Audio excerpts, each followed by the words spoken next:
A'udzubillahi minasyaitonirrajim. Bismillahirrahmanirrahim. Assalamualaikum warahmatullahi wabarakatuh. Alhamdulillahilladzi khalaqal mauta wal hayata liyabluwakum ayyukum ahsanu amala wa huwal azizul ghafur. Asyhadu an la ilaha illallah wahdahu la syarikalah wa asyhadu anna Muhammadan abduhu wa rasuluh. Allahumma salli wa sallim wa barik ala hadzal nabiyil karim wa ala alihi wa sahbihi ajmain. Bapak Ketua Masjid beserta pengurus yang saya hormati, alim ulama, tokoh masyarakat, cerdik pandai, Bapak Ibu, orang tua yang saya muliakan, hadirin hadirat yang semoga kita semua senantiasa dirahmati oleh Allah. Tidak henti-hentinya kita bersyukur kepada Allah dengan mengucapkan alhamdulillahirabbil alamin atas nikmat iman yang Allah karuniakan. Ringan langkah kaki Bapak Ibu menuju masjid yang kita cintai ini, duduk menjelang waktu syuruk. Semoga Bapak Ibu semua mendapatkan apa yang dijanjikan oleh Rasulullah SAW, yaitu umrah dan haji mabrur sempurna insyaallah. Bersolawat kita kepada Rasulullah SAW dengan ucapan Allahumma sholli ala Sayyidina Muhammad wa ala ali Sayyidina Muhammad. Semoga dengan diringankan lisan kita ini bersolawat, kita mendapatkan syafaat di yaumil akhir kelak. Salah satu orang Quraisy yang sering berbicara dengan Rasulullah namanya adalah As bin Wail. As bin Wail ini dia tidak muslim, tapi dia seringlah ngobrol sama Rasulullah, cerita-cerita. Tapi rupanya Pak, kalau ditanya oleh orang Quraisy, kau dengan siapa bicara itu As? Maka As bin Wail menjawab, dengan si Abetar. Dia mencemooh Rasulullah rupanya di belakang Rasulullah dengan sebutan Abetar. Abetar ini laki-laki binasa, sebab Rasulullah itu anak laki-lakinya meninggal semua waktu kecil.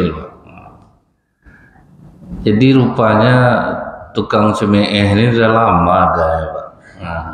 Jadi bukan sekarang aja Bu, orang penghina gitu. Kan kita sering dengar Pak, depan baik dia sama awak, di belakang lupa macam itu dia. Jadi sebetulnya udah lama tuh. Kalau rapat orang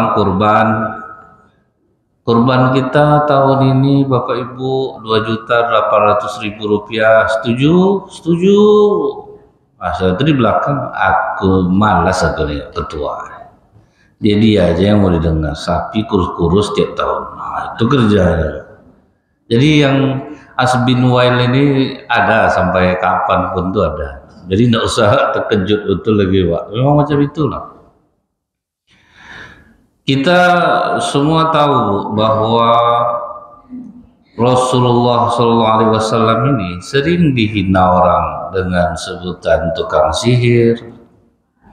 Rasulullah santai aja Pak. Disebut orang gila, Rasulullah santai aja. Tapi ketika Rasulullah dibilang Abetar itu Pak, kena ke hati Rasulullah, sedih Rasulullah. Dan salah satu yang menghabiskan amal ibadah kita ini adalah menghina orang lain, mencemooh orang, itu bisa menghabiskan amal. Jadi mungkin Bapak Ibu ada juga heran, kok doaku itu seperti tidak dikabulkan oleh Allah. Kita penghina Pak, taruhlah tidak ada orang Pekanbaru kita hina. Apa yang paling sekarang berita paling heboh masalah ijazah Pak Jokowi, ikutlah kita menghina Pak. Yakin saya itu ada yang pro, ada yang kontra. Yang kontra menghina dia, yang pro memuji dia. Itulah yang menghabiskan amal ibadahnya. Nonton, dengar, diam aja lah Pak. Ini pakai komen pula. Gini Bang, macam pakar politik asal duduk di masjid itu Pak. Kalau memang asli kan tinggal tunjuk aja. Macam pakar Pak, saya nengok dari jauh. Kalah lah Rocky Gerung, kalah Pak. Bidang-bidang politik itu kalah dibuatnya. Gaya dia duduk di masjid itu Pak ya. Ekspresi mukanya, kalau saya contohkan menghina lah saya jadi nanti Pak. Pokoknya Bu ya, itulah kekurangan kita orang Indonesia ini, mungkin karena dijajah Belanda dulu ya Pak ya. Memang menghina, merendahkan orang. Nah itulah Pak, stres juga Pak, berzikir siang malam, mengaji, ya, doa betul-betul tidak ada dikabulkan. Rupanya suka menghina orang. Kita Bu, kena hina itu seperti kertas yang diremukkan. Tuh minta maaf orang yang menghina ini sama kita Pak. Kita maafkan. Bisakah kertas itu diluruskan kembali? Nggak bisa Pak, tetap remuk dia.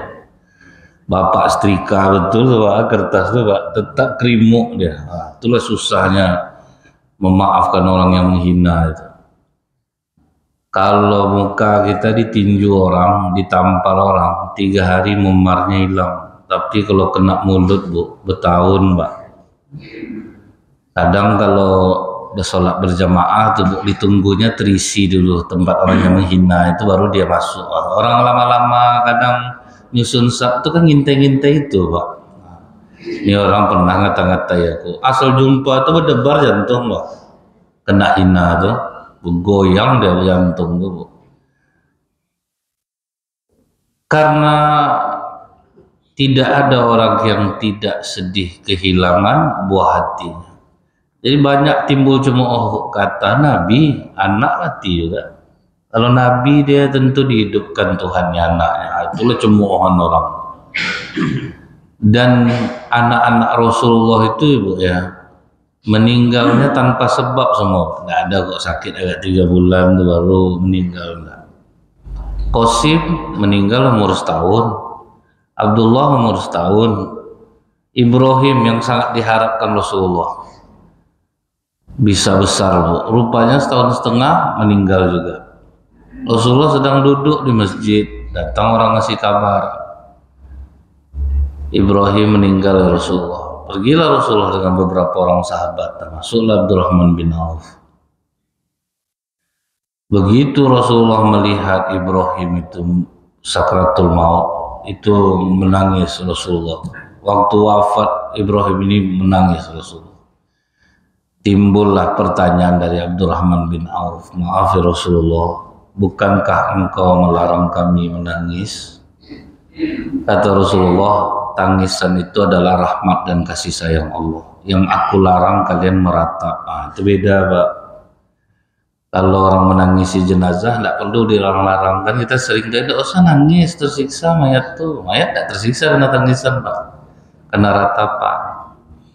Onde nak vitamin kau cukup sama mama, nak susu kau Pediasure, Morinaga mahal-mahal. Apa yang kau mau makan mama kasih, mati juga kau baru nak tahu lah mama lagi. Itu meratap tuh Pak. Tahun suami meninggal Bu, onde Bang, umur aku 34 tahun baru Bang, mati pula Abang. Dulu banyak yang mau sama aku tinggalkan gara-gara Abang. Sampai cemburu Abang sama Bang Anto, Abang lepaskan HP aku. Itu dicerita semua Pak. Itu meratap. Jadi kalau menangis tidak terlarang dalam Islam. Tapi kalau bagi orang non-Islam bisa meratap, justru malah dibayar Pak. Jadi kalau non-Islam kan gitu Bu ya, kalau meninggal bahkan dia bayar orang untuk bisa meratap, mau rawang-rawang itu dikasih duit. Dan ibanya saya Bu, orang Islam lah yang banyak tuh dibayarnya Pak, untuk nangis, tidak peduli dia dapat penting duit. Itu kan viral tuh di Bogor kalau tidak salah saya Bu. Saya heran juga yang meninggal orang Kristen, yang meratap orang Islam semua Pak pakai jilbab. Saya sangka apa rupanya memang dibayar, siapa bisa meratap kuat. Oh itulah orang Indonesia ini heran sering kok. Dulu orang-orang Cina itu sembahyang itu buahnya Bu asli itu Bu, anggur, apel. Cuman heran mungkin dia Pak, kok rakus betul lah Tuhan dia nih. Asal dikasih buah habis. Rupa diintipnya Bu, anak-anak orang Islam yang makan buah itu rupanya. Pulang dia orang tuh sembahyang, di kipas sama anak orang Islam, dilangkahkannya 3 kali Bu untuk menghalalkannya katanya. Dimakan bakal sekarang ganti itu Pak jadi buah plastik tuh. Mana ada lagi pakai buah asli Pak, pakai buah plastik lagi. Dulu asli itu padahal. Itu orang kita ini ya mau-mau aja tuh, mungkin tak karena faktor kehidupan, mungkin hidup susah, akhirnya mau aja disuruh seperti itu. Nah jadi Bu, walaupun Rasulullah itu tahu orang yang kehilangan anaknya ketika kecil, maka nanti anak ini akan menunggu orang tuanya di surga. Ketika anak ini disuruh masuk, kami menunggu orang tua kami. Terbawa lah orang tua sekali Pak. Jadi memang kesedihan bapak ibu yang kehilangan anak di masa kecil itu diganti Allah melebihi kesedihan kita. Karena Allah tahu betapa sedihnya kehilangan. Walaupun Rasulullah tahu itu, tapi betul-betul down Rasulullah. Dipanggil dengan sebutan Abtar itu. Dan bagi orang Quraisy, orang-orang jahiliyah, lahir anak perempuan tuh merah padam mukanya Bu, malu Pak, tak suka sama anak perempuan. Bagi mereka anak laki-laki itulah istimewa. Dan ternyata sifat jahiliyah yang ini sampai hari ini pun tidak hilang Pak. Asal orang anaknya perempuan, sabar terus Bang, tambah lagi dapat abang anak laki-laki. Ada juga Pak, ibaratnya laki-laki itu beda lah pokoknya. Kemudian ada bapak tuh anaknya perempuan semua itu. Tiap ke masjid begitu kan orang, anak mantap abang, tambah lagi dapat di perempuan. Nah, saya emak mau saya tambah lagi gitu. Anak-anak tambah emak tambah family. Udah kesal lah mungkin Pak itu terus orang mengejeknya. Jadi anak perempuan tuh justru memiliki keistimewaan yang berbeda dalam Islam. Siapa yang memiliki anak perempuan 2 orang, dia sabar mendidiknya, maka anak perempuannya akan menjadi dinding bagi orang tuanya dari neraka. Ditanya oleh sahabat, anak perempuan kalau 1 ya Rasulullah, termasuk 1. Beda rupanya keistimewaan anak perempuan itu, bisa menjadi dinding bagi orang tuanya dari neraka. Istimewa dia. Nah Rasulullah Bu, sebagai manusia biasa juga, Rasulullah mengalami kesedihan ketika kata-kata ini masuk ke Rasulullah dengan sebutan Abtar itu. Tentu Rasulullah butuh dikuatkan juga. Nah kalau macam kita nih Pak, ketika kita berduka, orang datang takziah, kata-kata orang itu kan tahu kita semua, semoga ahli baik diberikan kesabaran, diganti dengan pahala yang berlipat ganda. Tapi di saat kita sedih Bu, kata-kata itu luar biasa dampaknya. Senang kita digitukan orang tuh, walaupun kita hafal kata-kata. Jadi kita butuh orang yang menguatkan. Nah inilah salah satu untuk menguatkan iman itu, bergaullah dengan orang-orang soleh. Karena kalau kita bergaul dengan orang soleh nih Bu, atau soleha, ada masalah kita sejuk, kita duduk dekat dia itu, tentram jiwa kita jadinya. Karena dia obrolannya pasti ke positif semua.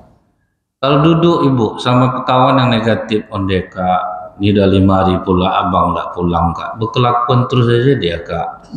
Nggak usah kepikirkan, kakak udah 5 tahun janda, mana aja hidup kakak. Nggak usah kepikirkan dia, kapan perlu cerai kau, enak kita sendiri ini tau kau nggak bebas, malah diasutnya orang bak bercerai. Nah, itu kalau dapat kawan yang salah Bu. Kita kalau dapat kawan yang salah, cerita kita sama dia, Kak aku kan mimpi kemarin menggiling cabai pakai batu, itu melenting bijinya tuh Kak, kena mata aku Kak. Pedih minta ampun Kak. Mimpi menangis tuh, selingkuh suami kau tuh. Ada Pak. Awal nggak bermasalah rumah tangganya Bu, akhirnya bermasalah aja. Baru pulang suami bilang, HP Bang, ini HP. Ngapa deh? HP. Aku nggak percaya lagi Bang, dari sawat ya aku nih. Tentu payah jadinya Pak. Karena berantem terus jadinya Bu, terjadilah ketidaknyamanan, mulailah tidak membuatkan makan pagi untuk suaminya. Terus suami menung-menung di kantor, datang kawan perempuan, abang udah 3 minggu nih ngapa menung-menung Bang? Nggak tahu abang dengan perubahan kakak nih dia marah-marah aja sama abang beberapa minggu nih Bang, nggak ada masalah. Dia nggak bersyukur kakak ya Bang ya, suami sebaik ini disia-siakannya. Abang udah makan? Belum lagi, adik bikinkan Indomie. Disitulah muncul benih-benih perselingkuhan tuh Pak. Nah, itu bahayanya berkawan dengan orang yang salah, Pak. Dia pasti ke kiri, tidak ada ndak ya. Kalau kita berkawan dengan orang soleh, dia ke kanan, Bu. Kita cerita mimpi sama dia, aku mimpi ngiling cabai melenting mata aku. Itu tandanya kita ingin didekatkan kepada Allah untuk mengeluarkan air mata di tengah malam yang sunyi. Kan enak jadinya, Bu. Pokoknya diarahkannya ke kanan semuanya, walaupun buruk. Aku mimpi gigi tanggal sebelah atas, bagus berarti itu, karena ada supaya lebih kencang kita mengunyah, harus diganti baru, itu udah rusak, kan gitu-gitu, Pak. Kak, aku mimpi gigi tanggal, Kak, bersiap-siap lah kau, laki kau mati itu. Sejak itu dipandangnya lah wajah lakinya, Pak. Ngapa dek memandang-mandang abang? Takutlah abang edenya dia. Nggak lama umur abang lagi, Bang. Sejak itu temenung lah suaminya, Pak. Dia mau mati. Gara-gara menung-menung tuh mati lah dia, Pak. Kata-kata nih, Bu, ya, bisa membunuh orang. Itulah dahsyatnya ya, Bu, ya. Menggerakkan batin bawah sadar orang dari kata-kata. Kenapa Dr. Ibnu Sina itu diakui dunia, Pak? Dia membius orang pakai kata-kata, Pak. Waktu itu belum secanggih sekarang, Bu. Saya akan menyayat tubuh Bapak, tapi Bapak tidak akan merasakan sama sekali, karena saya cukup tahu bagaimana supaya ini tidak terasa. Percaya orang, Pak. Itu kelebihan dia itu, Bu. Dia mensugesti orang dengan kata-kata baik. Ibu kalau ke dokter, dapat dokter yang positif, ibu sakit jantung kuatnya. Baru ibu datang, berdiri dia, selamat sore Ibu. Apa keluhan Ibu? Jantung saya nih dokter. Ibu, saya dari cara Ibu berdiri, cara Ibu berjalan, mata Ibu, jantung Ibu bagus, Bu, walaupun belum saya periksa. Ada sehat 50% tuh, Bu. Silakan Ibu duduk. Dipakainya stetoskop. Alhamdulillah, bagus detak jantung Ibu, Bu. Pada berserak bunyi, ya. Nggak tentu lagi, Pak. Kadang bergetak dia, kadang enggak, berhenti dia sebentar. Cuman digitukan itu sehat, Pak. Apa pantangan makan dokter? Enggak ada pantang, Bu. Makan aja apa Ibu makan. Karena kalau hati senang, itu sehat, Pak. Kebahagiaan itu kan menyehatkan tubuh. Ini Bapak sakit kepala biasa, dapat dokter yang salah, Pak. Apa keluhan Bapak nih, Pak? Sakit kepala, dokter. Sakit kepala, kata Bapak. Di senternya mata Bapak. Terlambat, Pak, terlambat. Parah, Pak. Bisa mati Bapak keluar dari ruangan dia itu, Pak. Nah, Rasulullah, Bu, dalam keadaan down butuh juga orang yang menguatkan. Tapi ini bukan manusia, Bu, tapi malaikat Jibril alaihissalam. Turunlah malaikat Jibril kepada Rasulullah. Dan penguatan malaikat Jibril ini berlaku juga untuk kita, Pak. Apa kata malaikat Jibril kepada Rasulullah? Ya Rasulullah, andaikan anak laki-lakimu itu hidup dan dia menjadi anak yang jahat, maka tercorenglah dirimu sebagai seorang nabi. Sebab iman tidak bisa diwariskan, Pak. Bapak soleh, emak solehah, dikasih Allah anak jahat. Ada bapak jahat, emak jahat, anak solehah, Pak. Cerdas dikasih Allah anak itu, baik, nggak mau keluar sembarangan, belajar aja dia. Bapak jahat. Kenapa Allah kadang kasih orang baik itu anak jahat, Bu? Supaya dia tidak ujub. Cobalah kalau bapak soleh, emak solehah, anak menghafal Quran semua, itu kalau cerita sama orang, Pak, macam pakar pendidikan dia, Pak. Anak bapak salut saya, Pak, bisa. Jadi dia gini, kita tanamkan nilai-nilai itu dari sejak dini, kita perdengarkan anak kita baca-baca. Jadi sombong dia, Bu. Malas lah ngomong sama dia jadi. Tapi kalau dikasih dia anak yang jahat kan agak pendiam dia jadinya. Itu Pak, gunanya Allah kasih orang-orang soleh dan soleh anak jahat itu supaya dia tidak banyak ngomongin anak orang. Kalau itu anak orangnya salah sama dia, Pak. Tak pandai dia mendidik, tengok saya. Nah, itu gitu jadinya Pak, tengok saya. Saya itu kalau sama anak tuh gini, jadi sombong gitu ya. Nah, jadi Bapak Ibu, contoh Nabi Nuh alaihissalam. Kurang soleh apa Nabi Nuh Pak?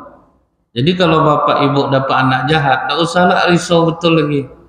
Inilah ujian dari Allah untuk kita. Nabi Nuh dapat dua ujiannya Pak, istri jahat, anak durhaka. Itulah yang membuat terhambat dakwah Nabi Nuh tuh Pak. 500 tahun berdakwah, pengikut cuma 70 orang.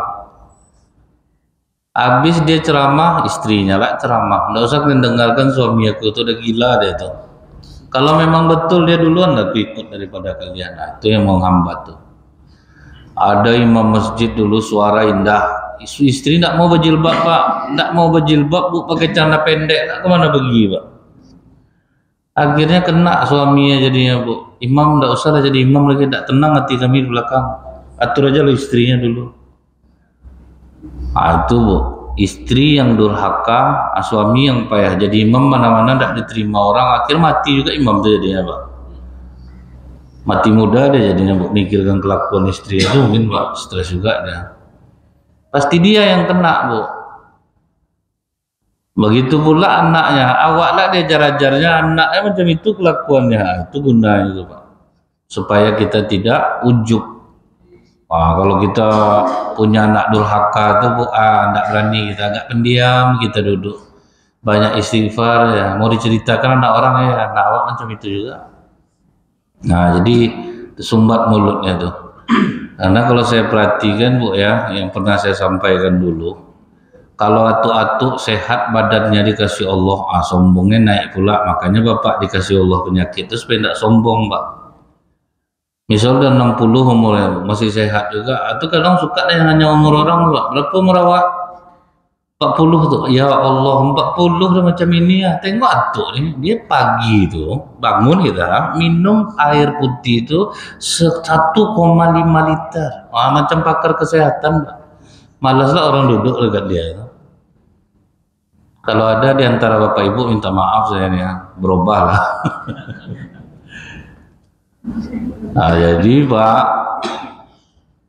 Nabi Nuh itu yang perlu kita contoh Bu. Sejahat itu istrinya, tidak ada dia terpikir untuk menceraikannya. Jadi kalau belum sudurhaka ini istri Bapak, sabar-sabar dulu Pak. Kalau hanya pakai COD datang berulang-ulang, udahlah sabar ya lah. Tambah aja lah penghasilan kita Pak. Nabi Nuh udah sudurhaka itu istri, sayang dia Pak, sayang Nabi Nuh sama istrinya. Bayangkan Bu, anaknya mau digulung ombak tuh Pak, istri mau digulung ombak, didoakannya ke Allah, ya Allah selamatkan istri dan anak hamba. Itulah sayangnya Nabi Nuh. Allah akhirnya marah Pak, anakmu, istrimu bukan golonganmu Nuh. Baru ngamuk Allah. Jadi ada yang kedua nih Bu, apa kata Rasulullah, anak itu seperti kertas putih, orang tuanya lah yang melukisnya. Ada peran orang tua nih yang membuat anaknya menjadi jahat. Dia kertas putih nih Pak. Jadi kadang kita ini ada diuji Allah Bu. Pertama dengan anak yang durhaka, ada juga diserahkan Allah usaha itu sebagian ke kita untuk menjadikan anak itu anak baik. Nah, kadang kita ini Bu tidak melihat cara Rasulullah SAW. Kalau Rasulullah anak umur 7 tahun suruh sholat, 10 tahun tidak mau pukul dia. Artinya ada masanya kita berlembut, ada masanya kita tegas. Tidak boleh lembut dalam segala hal, tidak boleh pula tegas dalam segala hal. Nah, kita yang kita terapkan apa Bu? Lembut dalam segala hal. Rasulullah waktu ada yang mengadu Bu, perempuan bangsawan mencuri, bisa tak minta keringanan dari Rasulullah, kan ngamuk Rasulullah waktu itu. Inilah yang menghancurkan umat-umat sebelum kalian. Demi Allah, andaikan Fatimah anakku yang mencuri, aku sendiri yang memotong tangannya. Tegas Pak. Waktu Fatimah membujuk Rasulullah minta budak, Nggak mau Rasulullah. Kau tahu nggak pahala kau sebagai istri menyiapkan makan suaminya? Itu kan diajar Rasulullah, Pak. Jadi ada tegas, ada lembut, Bu. Nah, kita lembut dalam segala hal. Masuklah seminar parenting. Di seminar parenting itu semua serba lembut, Pak.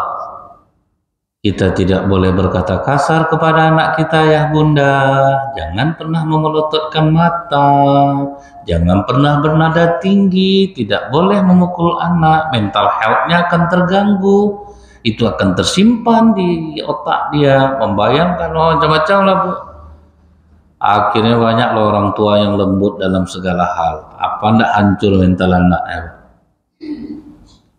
Dulu orang, Bu, jadi CPNS itu mau ditugaskan di mana aja asal CPNS pergilah. Tapi kelahir gen-gen lemah nih, Bu, gen Z. Jadi CPNS dia, Pak, di tahun 2021 itulah awalnya, Pak. Bisa 400 orang mundur yang lulus jadi CPNS. Karena mental lemah. Datang mama, dia tidak tahan, mama pisah kamu dosa yang matilah mama lagi nih. Akhirnya jadian nak. Yang lain gitu pula, Pak. Lemah mental semuanya, takut ditugaskan di mana-mana. Karena lemah, Bu, orang tuanya ikut seminar parenting. Saya kalau jalan ke mall nampak anak menggelinjang-gelinjang tidur-tidur di lantai minta sesuatu ke orang tuanya. Dalam hati saya pasti ikut seminar parenting, Bapak. Kita dulu, Bu, saya menangis ke pasar ikut emak saya minta beli pisang. Saya cobalah menggelinjang lantai. Tegak kau setan, aku cubit. Langsung selesai masalah, Pak.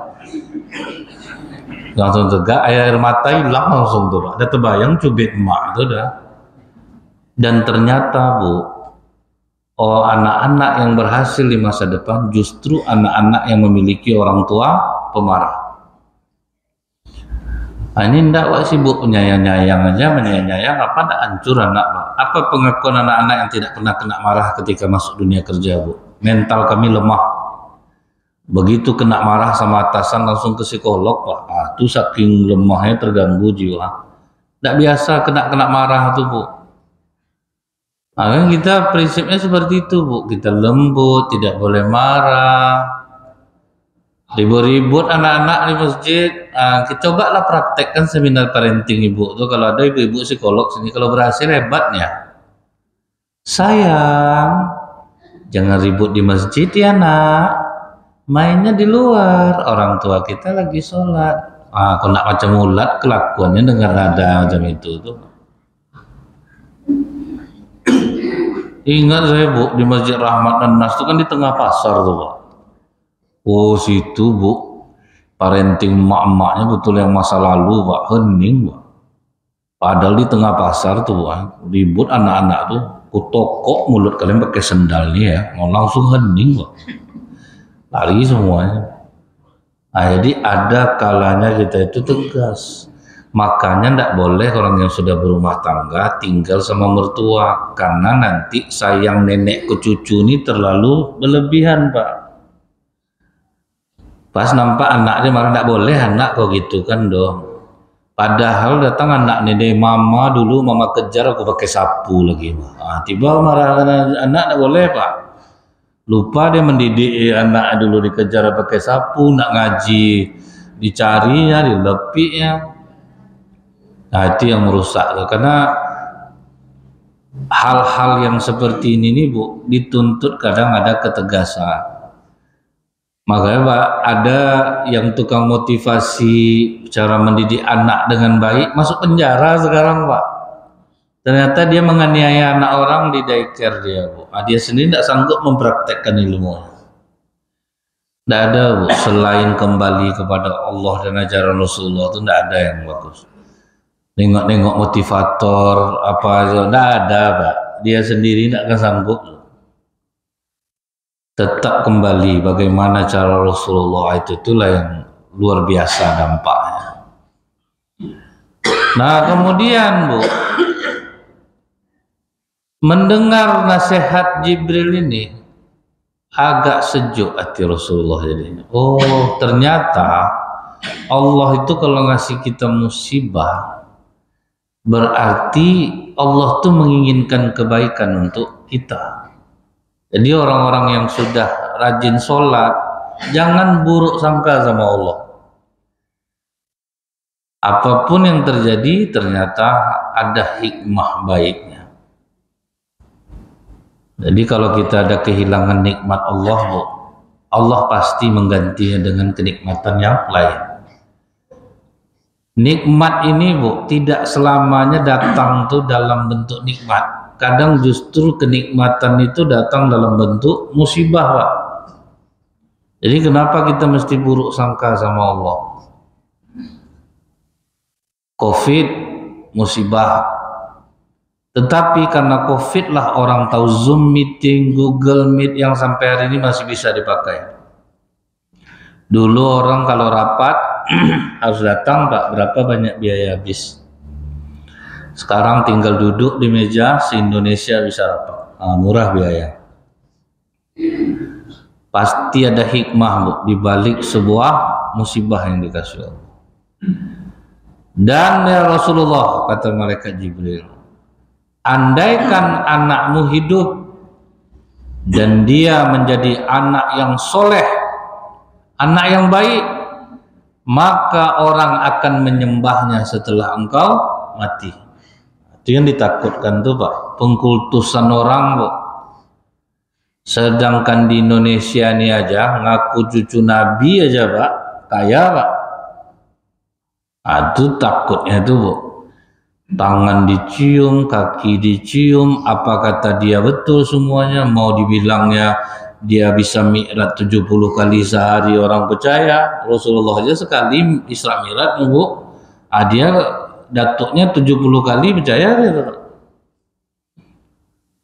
Termasuk ini bukan baru nih, percaya. Itulah karomah para wali. Apakah sahabat punya karomah? Ada, tapi tidak macam-macam itu, betul, Pak. Ini udah mengalahkan semua ini, Pak. Bukan tidak ada karomah ya, Bu, ya, para sahabat itu seperti Sa'ad bin Abi Waqqas. Cuma karomahnya tidak yang aneh-aneh macam ini, Pak.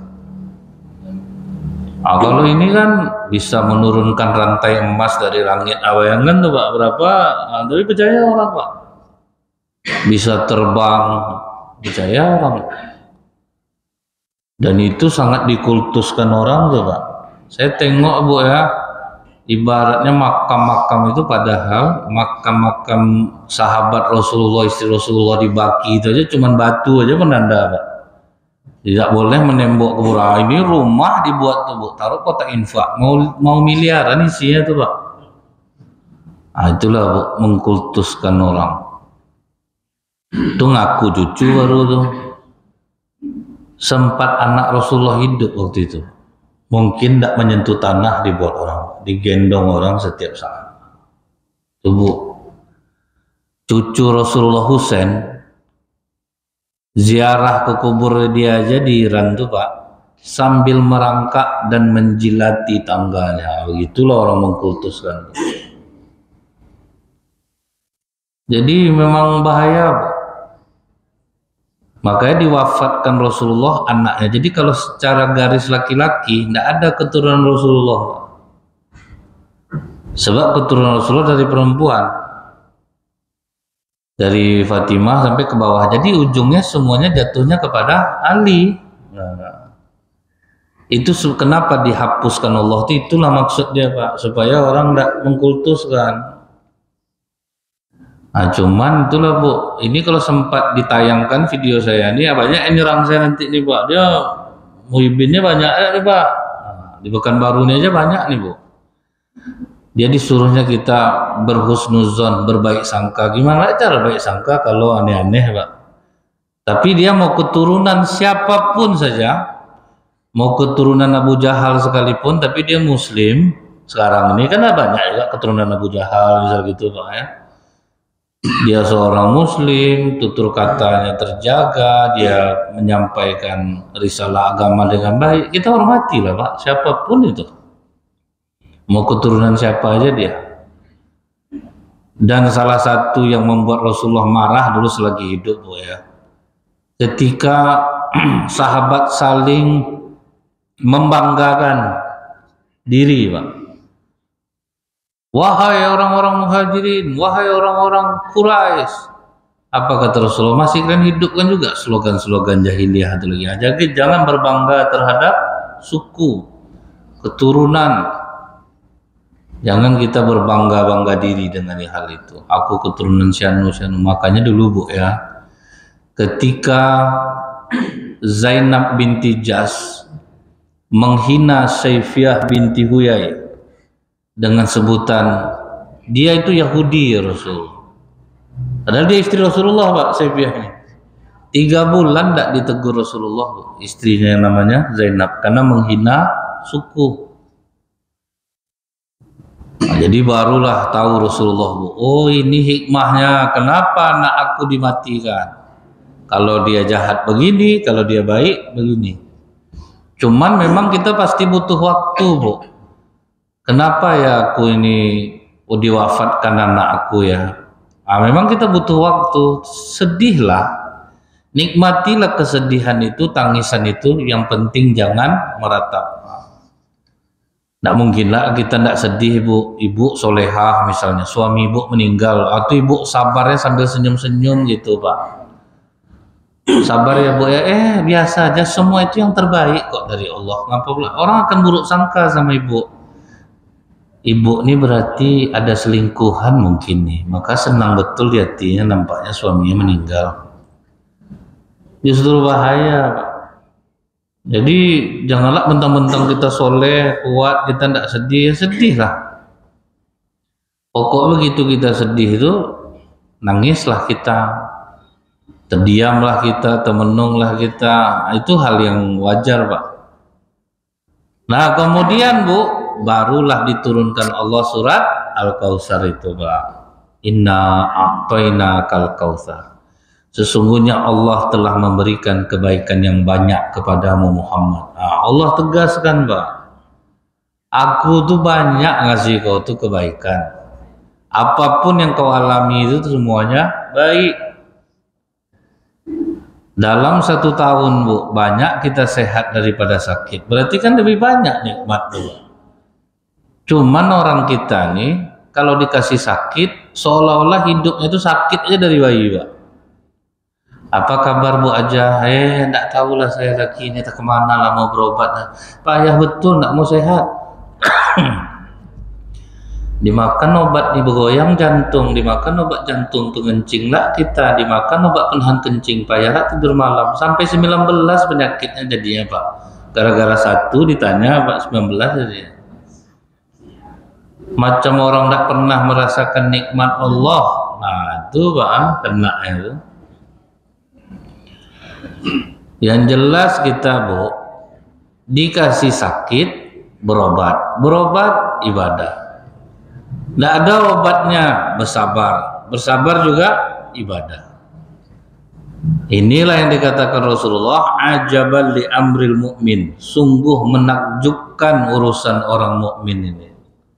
In asobatu syarra as-sakara fakana khairul lahu. Jika dia mendapat kebaikan dia bersyukur, itu baik bagi dirinya. Wa in asobat sudarra as-sabara fakana khairul lahu. Jika dia mendapat keburukan dia bersabar, itu baik pula bagi dirinya. Tidak ada yang tidak baik Bu. Di zaman Rasulullah ada sahabat laki-laki yang berwajah jelek, taat ibadah. Istrinya berwajah cantik, taat ibadah. Waktu istrinya berdandan, dipujilah oleh suaminya. Cantik betul kau ni dek. Ndak imbang kau sama abang. Bersyukur abang dapat istri seperti aku bang. Bersyukur betul dek. Insya Allah kita berdua masuk surga bang. Ngapa gitu? Abang bersyukur mendapatkan istri secantik aku. Aku bersabar mendapatkan suami seperti abang. Nah, itulah Pak. Satu bersyukur, satu bersabar. Berduit bapak ibu pergi haji, dapat hotelnya dekat dari masjid, bersyukur. Orang yang ikut reguler, jauh hotelnya, bersabar dia dengan jalannya itu banyak, gak pahalanya. Ini tidak ada yang buruk Bu. Semua yang dikasih Allah ke kita, orang muslim ini, baik apapun itu Pak.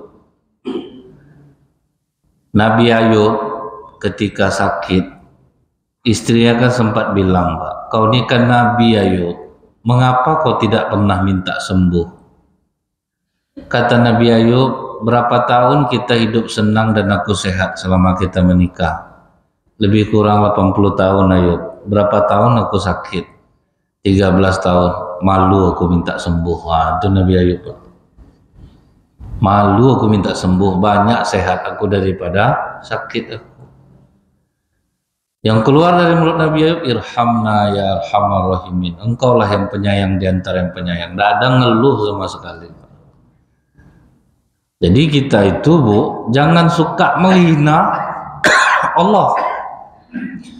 Apa bukti orang menghina Allah tuh, Pak? Cukup aja dia ngeluh, berarti dia sudah menghina Allah. Kalau orang mengeluh tuh, Bu, berarti dia menganggap aku benar, Allah salah. Seharusnya Allah tuh gini kan aku. Wah, itu, Bu. Jangan kita bilang kita tidak ada menghina Allah. Ibu ngeluh-ngeluh sakit ke anak itu menghina Allah lah tuh. Berarti ibu menganggap Allah tuh salah. Seharusnya aku tuh sehat. Padahal sakit itu yang bagus untuk ibu. Cobalah, Bu. Kalau tidak disakitkan Allah, ibu kadang pegunjing. Jadi kalau udah sakit itu kan hilang pegunjingnya, Pak. Paling, Allah, ya Allah, banyak nyebut nama Allah ini ya, Bu. Maka dibilang orang, Bu, ya, jadi pameo sama orang. Kalau dapat sopir hati-hati itu kurang ingat kita kepada Allah. Dapat sopir yang ugal-ugalan bawa mobil, waktu zikir aja kita di mobil, bawa Allah, astagfirullahaladzim. Jadi kadang itu, Bu, hal-hal yang membuat kita dekat kepada Allah itu ya salah satu sakit lah, Pak. Tapi ada di dalam hadis qudsi, Bu, ada dosa hambaku ini yang tidak terhapus dengan sholat, puasa, zakat, haji. Maka aku timpakan penyakit di tubuhnya agar berguguranlah semua dosa-dosa sehingga dia bersih kembali kepada aku. Apa yang mau kita keluhkan tuh, Pak? Sakit. Terhapus dosa-dosa, kesalahan. Cobalah, Bu, salah satu dosa yang dibayar cash di dunia ini kan kezoliman. Kezoliman itu kan meletakkan sesuatu tidak pada tempatnya, itu zolim, Bu.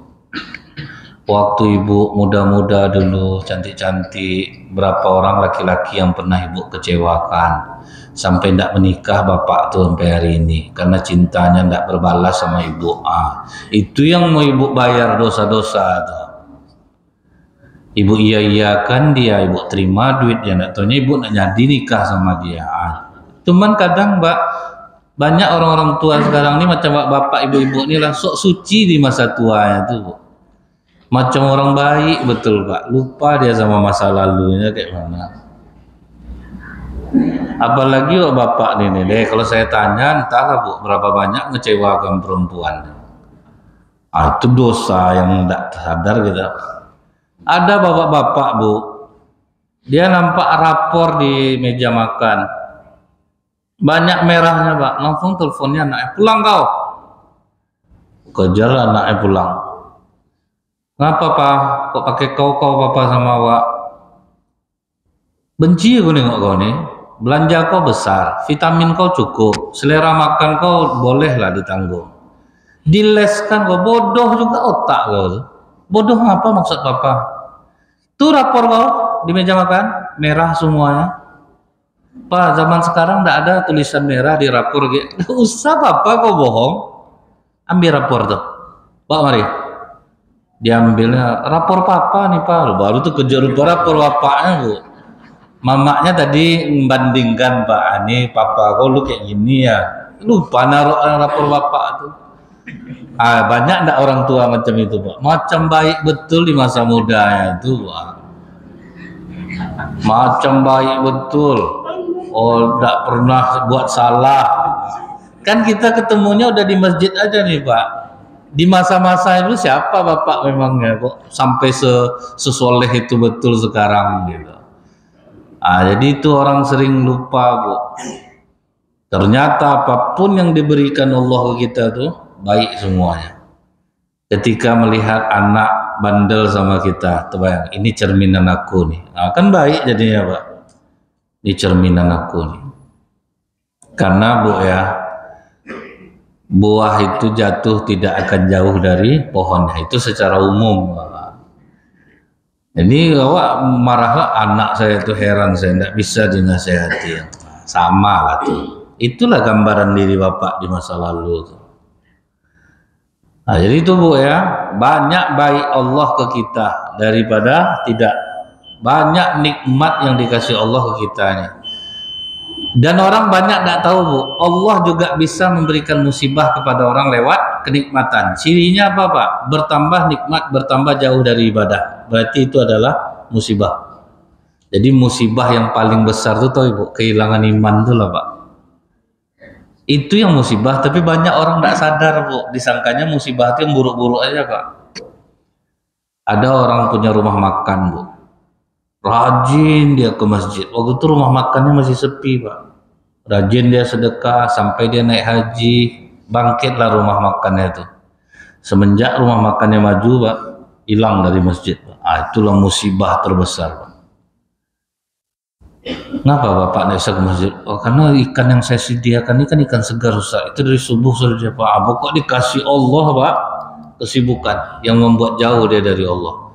Nah Bapak Ibu masih dekat ke masjid nih, itulah kenikmatan yang luar biasa Pak. Bisa sholat jamaah, itu nikmatnya sebetulnya. Fokus saja kita ke sini ini udah dahsyat nikmat Allah ke kita nih. Kemudian apa lagi kata Allah? Fasholli li rabbika wanhar. Jadi untuk cepat menguatkan jiwa, menambahkan diri, sholat dan berkurbanlah. Di masa Rasulullah Bu ya, kan banyak juga sahabat yang belum bisa meninggalkan masa lalunya. Jadi Bapak jangan salah Pak, banyak sahabat itu Bu ya, yang masih peminum sekalipun dia sudah Islam. Jadi kalau kita ingat sahabat yang sering dicambuk Rasulullah gara-gara minum, mabuk Pak, sholat rajin Pak, tapi mabuk tidak bisa tinggal. Tapi dia jujur terus Pak, ditanya Rasulullah, aku mabuk dari Rasulullah, dicambuklah dia pakai pelepah kurma 80 kali. Datang sahabat lain, kau tidak mau berubah, kau tidak malu, kau nak cambuk-cambuk terus jaga sama Rasulullah. Yang penting aku jujur, habis dosa aku, kena cambuk aku tidak mau bohong. Sampai menggeleng kepala orang nengok dia Pak, sholat rajin. Nah aneh itu tahu Ibu, kalau perang depan terus barisannya Pak. Tapi minum tidak bisa tinggal. Sampai pada masa Sa'ad bin Abi Waqqas Bu, akhirnya apa hukumannya Bu? Di penjara, tidak boleh ikut perang karena dia cinta betul dengan jihad fisabilillah Pak. Itu hukumannya. Di penjara dia Bu, sedang orang perang itu, terdengar dia kabar pasukan Islam mulai terdesak. Disuratinya istri Sa'ad bin Abi Waqqas, tolong lepaskan aku. Pokoknya kalau menang nanti aku sendiri yang akan merantai tanganku. Dilepaskan dia Bu. Gara-gara masuk dia satu Pak, kocar kacir orang kafir dibuatnya Pak. Menang. Sa'ad bin Abi Waqqas cerita ke istrinya, kalaulah aku tidak memenjarakannya, mungkin aku menyangka dia tadi yang ikut perang. Tapi semulia apa betul dia kok sampai malaikat menyerupai wajah seperti orang pemabuk itu. Nah itu memang dia tuh, aku yang melepaskannya, ini suratnya. Bagilah Sa'ad bin Abi Waqqas ke penjara tuh, lepaskan dia. Apa kata Sa'ad? Mulai hari ini terserah kau ya lagi, mau minum mau apa terserah kau. Tapi apa kata dia? Aku janji aku berhenti. Aku berhenti, aku tidak mau lagi. Jadi memang Pak ya, perubahan itu gara-gara apa Bu?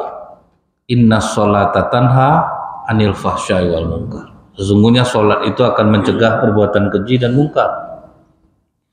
Tidak ada Rasulullah tuh kontan-kontan dulu Bu. Misalnya sahabat jahat, Rasulullah cuma bilang apa? Sabar kalian, sholatnya lah besok mengubah dia.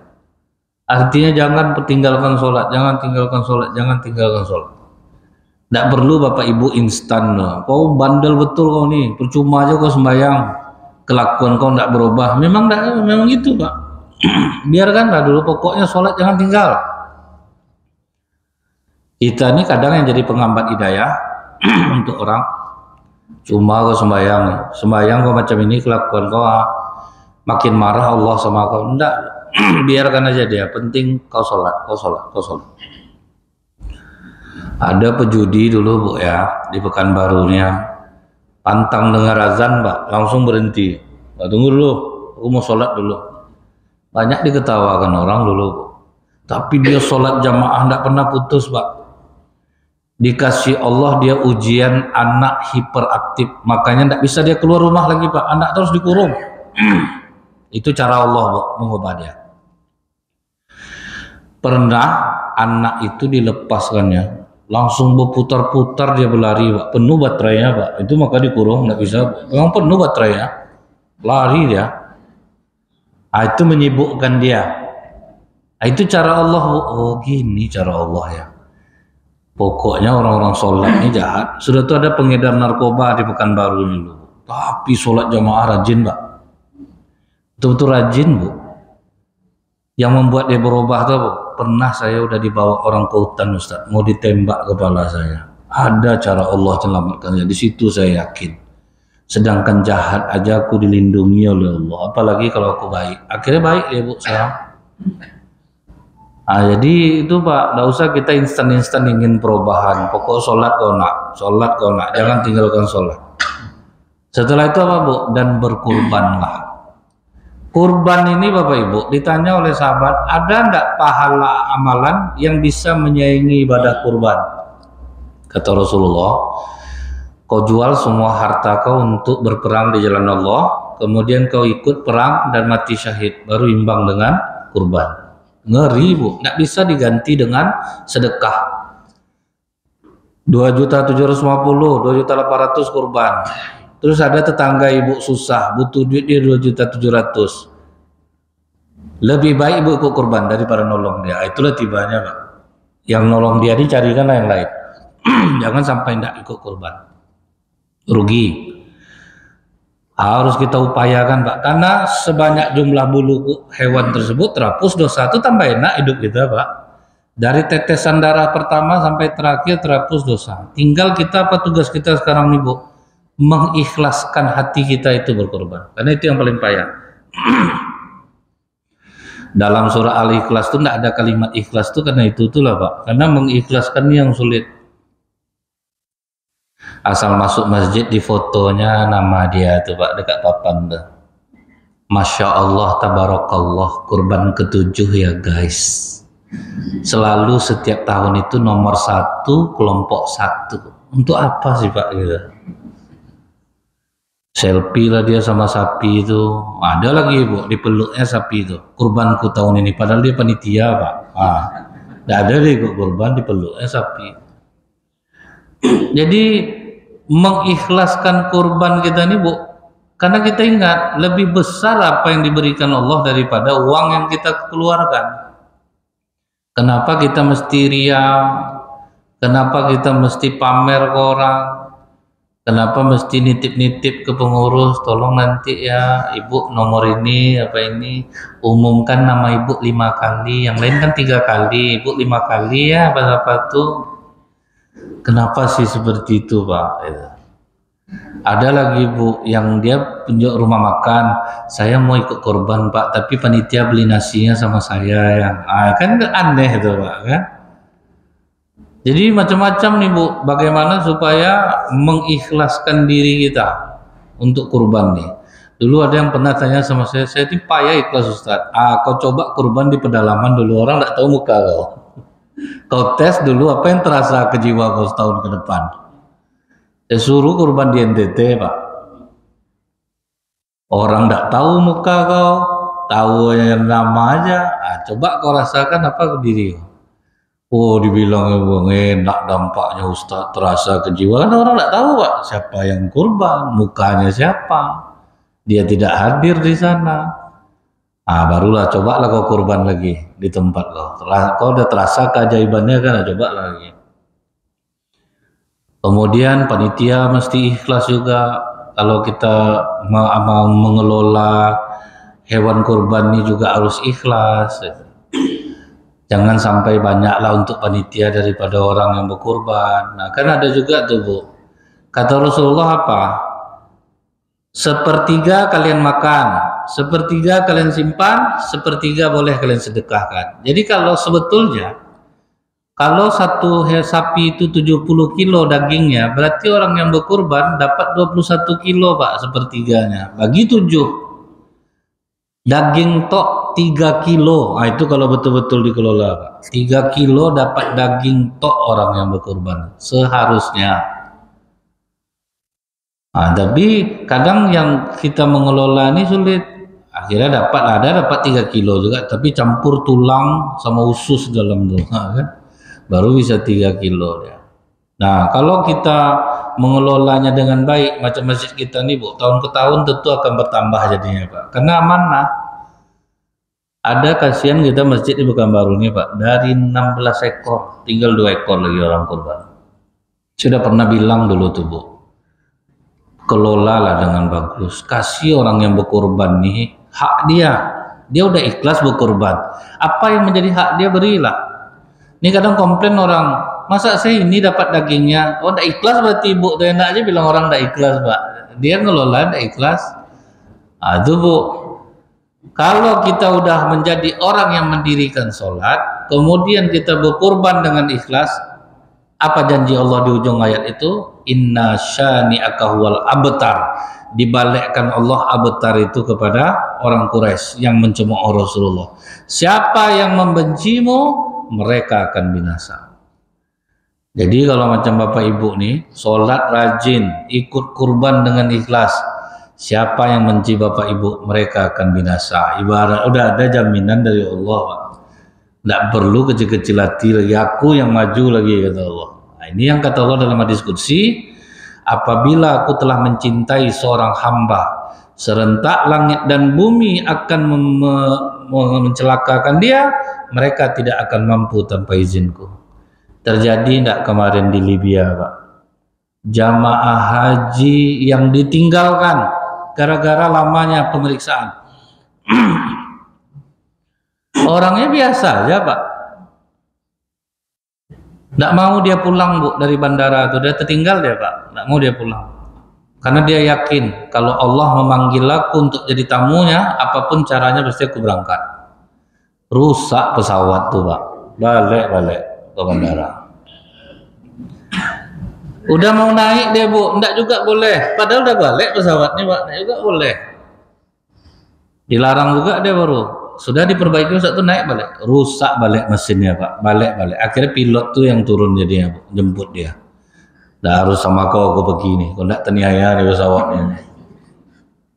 Itu Bu, kalau Allah sudah mencintai seorang hamba, kita tidak bisa lihat rupa Bu. Macam para sahabat dulu ya Bu ya. Siapa yang nyangka Wais Al-Qarni itu tinggi kedudukannya di sisi Allah. Dia itu kan gembala ternak. Kita tuh kan selalu menganggap orang soleh itu kan dari rupa Bu. Dari bentuk, misalnya macam saya nih pakai baju koko, pakai kopiah, pakai kain sarung, baiklah saya nih. Itu menurut pandangan orang. Padahal hantu juga kadang Pak, macam orang nengok Bapak nih. Saya ada Bu ya, terharu saya ada pas ceramah, ada preman Pak di luar masjid tuh. Dia tidak mau masuk masjid Bu, duduk di luar karena dia takut nanti orang memandang dia lain Bu ya. Dia pakai celana sampai di lutut, tapi konsen dengar ceramah tuh Pak. Di situ saya bilang, memang tidak bisa kita memandang dari rupa.